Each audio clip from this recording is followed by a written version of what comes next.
Hey, what's good, barbecue family? It's your boy Joe Mill here, back with Killer Miller Q, and today we hitting up Costco, grabbed a whole beef loin for $116, and we're gonna turn that into 14 hand-cut New York strips.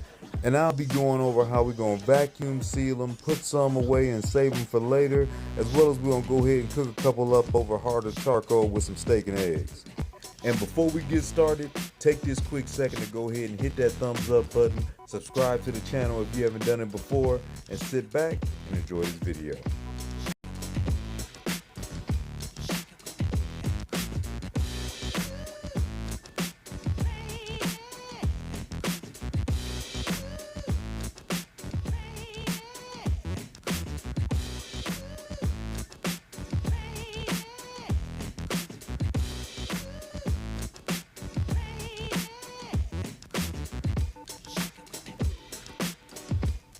Cut the music.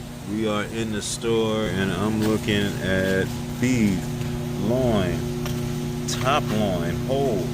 It's basically a giant loin or a roast of your New York strips, respectful in price.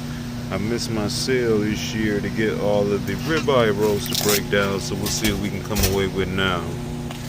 Just so you see the difference, if they cut them for you, that's about a $3 difference between getting it for that $9.99 and you cut them, or this $12.99 and they got them nice and pretty. We're gonna do the same thing. Got this baby to the house. Would you like to see which one we went with? $9.99 a pound. We got about 11.65. This one had the most striations overall that I could see in here. Why I said it was only choice. That's the things I look for that. And there was a couple of them that had some mean strips of fat right here. This one's a little one, but not too bad. And I ain't want to end up with a ton of fat, because normally once you cut these into steaks, you're going to pretty much leave all of that fat, as well as also the fat that you got along this backside was thicker on some of them. So those were some of the things I was looking at. Didn't want it to be too thick on the fat on the back, even though I could have handled that. Definitely didn't want a ton of this fat right here. You can see a little bit, and I was trying to see who's got the most striations. But overall, we're going to see how this thing breaks down. $116, ain't nothing cheap no more. We about to chop this baby down into some steaks. It's late night and I'm hungry, so maybe we throw together some quick steak and eggs. Out the package. All right, here we go, out the package. One thing I quickly noticed, we got a mean little gash down here at the bottom. While this is kind of fat, there is still plenty of good meat in there, as you can see. So I will probably be making the executive decision to try to clean this up a little bit, and we'll probably go with it. Go ahead and cut that straight across, and that way I got a nice clean. I don't want it just to be this little fat round. You know, I tell you what, it is. Now that I'm kind of holding the bottom, this is pretty. It's almost feel like that brisket fat. It's a nice layer, but I can definitely tell in the middle there might be something in there. So I might be able to cut it real slender. And actually, one way or another, I'm going to cut it off straight, and then I'll trim the meat off of that. I can easily take that. I'm still going to use that meat and throw it in there and have me some little cube pieces of steak or something like that I can add in with something else. Or I can easily just set it to the side and use that, which I might just do that. It might be the easiest, especially with the slim amount of fat or meat that's actually going to be in there. You see, I can just pull that almost off of there. You can almost separate that fat right from the meat. More than likely what I'll do is save this for burgers. And I can just add that in there with like some brisket I already got. Got some good fat, as well as some pretty good meat that I can add in. But truthfully, as I peel that back, I'll be able to probably get down to just knocking off. This is all pure fat right there. And I'm going to put my finger straight through, right? So we'll get this all cleaned up a little bit. Like I said, break off this bottom edge. Other than that, I'm leaving everything pretty much as you see it.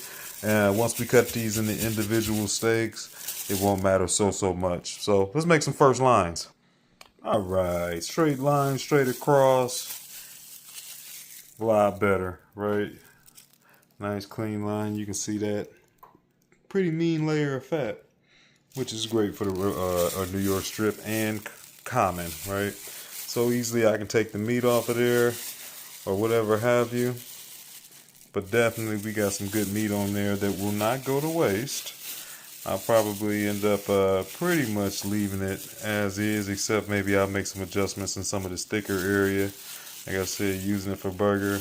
Eventually, what I'm going to start doing whenever I have my scraps is I'm going to cut all meat away, and I'm going to just have me a straight meat bag and a straight fat bag, and that makes it a lot easier when you come back later on and you start doing your ratios and stuff to do sausage. Will I start that today? Probably not. But after I knock out my scraps that I got in there, I will start doing that because long term, it will make life a lot easier on the back end. But now that I got that out the way one way or another, like I said, don't let it go to waste. You can do what you want with it. We're going to go ahead and cut up these steaks. I will sacrifice and end up with these butt ends. That'll be probably what I go ahead and cook up today. This will be a better side here because at least it's already cut flat and evenly off. But we're just going to start cutting these off. And I saw a technique from my boy over here out here in AZ, old Jonathan Barbecue, and pretty much just kind of help you with, you know, your width and kind of being even on the way across. Basically using your knife to go ahead and figure out your width on each one of them, boom, boom, boom, and you can make them more even. Obviously, you cut these to whatever width you want. I will go a little bit thicker, so this is probably pretty decent. Get you kind of close to an inch or so. Let's start through, and let's see how many we're going to end up with in this behemoth. My guess is 14 good ones. All right, the work is done. I did not even count as I went, so we're going to see. We obviously got the strip that we cut off to the beginning. We got one. And you can see I used my little trick there. Pretty much cut all the way through. We got some nice, thick, good looking New York strips here. So there's 2, 4, 6, 8, 10, 12. Man, I got a good eye. That's 14 on the money, ladies and gentlemen, just as I called it. So, hey, $14 for the amount that I paid. At the end of the day, that's less than $10 a steak. Obviously, they were $9.99 a pound. But you think about what you pay in the, don't you dare try to fall off of there. Think about how much you pay in the store or a restaurant for a steak, let alone a pound of steak. Good quality and everything. Now the key is, do you know what you're doing when it comes to making these babies? Luckily, your boy know exactly what to do. So we're going to make sure we get some good product out of here. And then what I'm going to do from here is I will probably package these up in double packs, just like that. And I'll vacuum seal them in their own individual packs. And then I'll put these to the side and basically be able to have me some steaks that I can pull out throughout the rest of, I would love to say the year, but truthfully it'd probably be into the summer. But this will hold me over at a respectful price. I wasn't able to, being out of town for the holiday. Normally I catch those rib roasts, those little baby prime ribs on sale at the grocery store, usually around $5.99, $5.79 a pound. Didn't have that this year. Usually I'd cut my own ribeyes and put them to the side. But now we're doing it this way. Went ahead and got the big boy. I've heard that Costco's business even have an even better price on some of the bigger roasts like that. That's one of the things that I do plan on getting out there and checking out soon. And when I do, I'll make sure I get a little video or something, because I think that might be one where it's worth the walk, or worth the ride rather. But nice big old steaks. I'm gonna package these babies up, and I'll see you out there on the grill. And as I go through here again, I want to say, yeah, this was the one with the butt on there. It was actually some of the bigger ones. I think I'm just going to take the first 2. I'll do the smallest ones. And these look like the smaller this way, bigger fat. At least on that one there. That one's not quite as bad. But these are smaller than the rest of these, kind of getting in there and looking from the side. So I'm going to knock these 2 out. We'll wrap up the other 6 of those, and then we'll throw you to the side for some grind. And before I get into the rest of this packaging real quick, I'm going to hit these up with some of my favorite. I need to give me some more Fiesta seasoning. Some of this Uncle Chris's steak seasoning. This seasoning's got a ton of good flavor. I don't got to get too heavy on it. More than enough. Okay, flip it over. Hit the other side. We're going to do the same thing and just kind of let these babies set up a little bit. Pardon my reach. Let me hit this. Bing. Just a little something. So it's pretty potent, but this has got a good overall flavor onto it. There we go. Let these sit there and hang out nice and pretty. Maybe I'll hit it up with a little extra fresh cracked black pepper. The work is done.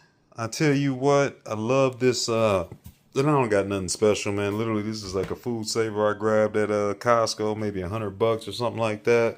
But at the end of the day, once you go ahead and spend the money on some of this meat, you know, a lot of times, depending on how quick I want to eat something, I might double wrap it in some freezer Ziploc bags. But definitely on something like this, I'll go ahead and take the time. Don't take too long to go ahead and get them vacuum sealed up. Like I said, I got them in these little double packs, and then when I want some steak, hey, I just grab one of these up out of here. I usually know I got, I don't know, probably close to a couple pounds of meat right there. Like I said, I got 6 good solid packs, so 12 steaks right here. We cooking 2 of them right now, 14 along with the strip that we cut off. Can't be mad. Let's check on our fire. Oh, let's play on the late night. Looks like we got our fire churning and burning right along. Yes, yes. We're going to burn this steak up quick, fast. You can see, let me get some light on the subject out here for you. We got the harder charcoal here on deck. My flame is up and popping. Let's set this baby up indirect right in the middle so we can sear this thing up quick, fast. All right, I did decide, as you can see, to put some of that fresh black cracked pepper on there. We should be looking good. Already got a little bit of cooking spray down on this grill. Double grates there in the middle. Harder charcoal is nice and prepped up. Fiery hot, as you can see. I'm just gonna see if I can lay these babies right there across the fire. And we're gonna start them off. There we go. Just like that. I'm closing down. Give them about a good minute or so. I'll come back and we'll peek at it. And team, I want to jump in here and let you know, thanks for following along with today's cooking. If you're new to the channel, make sure that you go to that bottom right corner and subscribe. Check out some of the other videos on the channel that you've missed. And if you haven't done it already, find me on Facebook, IG, and TikTok. But other than that, let's get back to this cook. Right, a little over a minute. I see the smoke signals. Back up. Instantly, I can see the meat getting darker. Oh, how beautiful. And you sit right there and enjoy. Those ain't picture worthy. I don't know what is. Meanwhile, back in the house, got my skillet. Quickly gonna give it a little coat of some avocado spray. And we're gonna be rocking with 3 eggs and about a half a cup of these egg whites. And back outside, my beautiful steaks. Got this good looking char on both sides. I'm just gonna kind of slide them over to the sides, just like that. And then we're gonna come with our pan right there. And you should be looking something like that. We'll let these steaks finish up to their desired temperature. I'm gonna close this up. These eggs won't take long. I'm gonna keep them real simple. Hit them with a little salt and pepper. Let's check it out. It's only been a few minutes. My egg is getting close. My fire is not that hot anymore, so I will give this a little bit of a rotation. I did pluck these steaks a minute ago. We were at like 130 then. They're coming up to where I like it. I usually like getting mine to around 150-ish. And get it on up out of here. I can see it's starting to bleed. You see the juice starting to come up to the top. That's all nice and dandy. Yeah, they're getting close. I'm gonna give this pan a 180. I'll let these steaks hang out maybe for another minute or so, and then we should be almost ready to pull. Been long enough. You can see that little curl up, letting you know my bottom's nice and fried. My egg yolks look pretty much done enough for me. I done got a little looser than I used to be. I used to couldn't stand no wetness, but we might give them a flip, but I think they should be pretty good. Let's get it off. Okay, back to my little setup table. I love, boom, come out nice and clean. Let me grab my steaks. Woohoo! And if you could just, I taste the little juice that came on my hand from that steak. Such a classic taste with that Uncle Chris's on there. Beautiful little steak lines and my beautiful eggs. I poked it a couple times. My yolk is solid, so I like that. I'm going to take this in, let it sit for about 5 minutes. I'm going to try not to eat both of these steaks and be ridiculous. Only one of them's for me for the night, but we're going to enjoy this. Okay, I've already given you the disclaimer that I am hungry. Look at these babies. Juicy as you want to be. The smell vision that I'm going to invent would do wonders. Steak juice going on the eggs. Oh, man. This is nice. We got hand-cut steaks. Like I said, look how juicy these babies are. Hand-cut steaks right off the rack.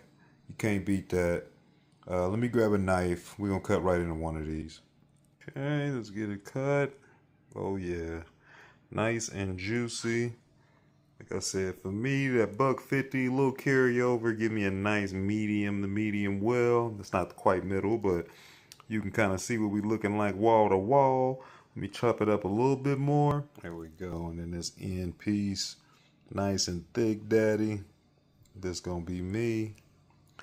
Whew. Mouth watering.